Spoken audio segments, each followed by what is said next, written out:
કેમ છો મારા બબ્બર ઝીરો? બોર્ડની પરીક્ષા આવી ગઈ છે અને હવે તમારા માટે વિજ્ઞાન વિષયની અંદર 4 માર્ક્સના જે મોટા પ્રશ્નો છે એના માટે હું આઈએમપી પ્રશ્નો લઈને આવી ગયો છું. પણ એની પહેલા તમને એક વાત કહી દઉં કે આ પ્રશ્નો 3 વિડીયોમાં રહેશે, એટલે કે એક વિડીયો જોઈ ને માત્ર એટલા તૈયાર કરીને ન જતા.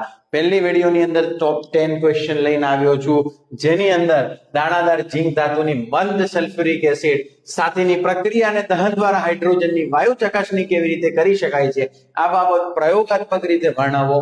ત્યારબાદ હાઇડ્રોજન ધરાવતા તમામ સંયોજનો એસિડિક છે, ઉદાહરણ આપી સમજાવો. ત્યારબાદ પીએચ માપક્રમ એટલે શું તે પૂછાઈ શકે છે. ત્યારબાદ રસોડામાં તમારી મમ્મી કરકરા પકોડા કે કેક બનાવવા માટે કયું રસાયણ વાપરે છે એ વાળો પ્રશ્ન પૂછાઈ શકે.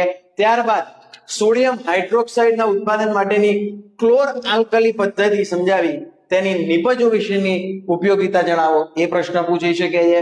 ત્યારબાદ ધોવાના સોડાની બનાવટ અને એના ઉપયોગો પણ પૂછાઈ શકે છે. ત્યારબાદ વાત કરીએ તો આલ્કોહોલ અને ગ્લુકોઝ વાળું જે પ્રશ્ન છે એ તમને પૂછાઈ શકે છે. ત્યારબાદ કાર્બનનો સર્વતોમુખી સ્વભાવ સમજાવો એ પણ આઈએમપી છે. ત્યારબાદ ક્રિયાશીલ સમૂહ કોને કહેવાય ઉદાહરણ આપી સમજાવો. અને છેલ્લે ટૂંકનો એસ્ટરીકરણ પ્રક્રિયા અને સાબુનીકરણ પ્રક્રિયા સમજાવો આ પૂછી શકે છે. આ વિડીયો કન્ટિન્યુ છે અને પાર્ટ 2 અને 3 હજુ આવશે ટૂંક સમયમાં. વિદ્યાર્થી મિત્રો વેટ કરજો.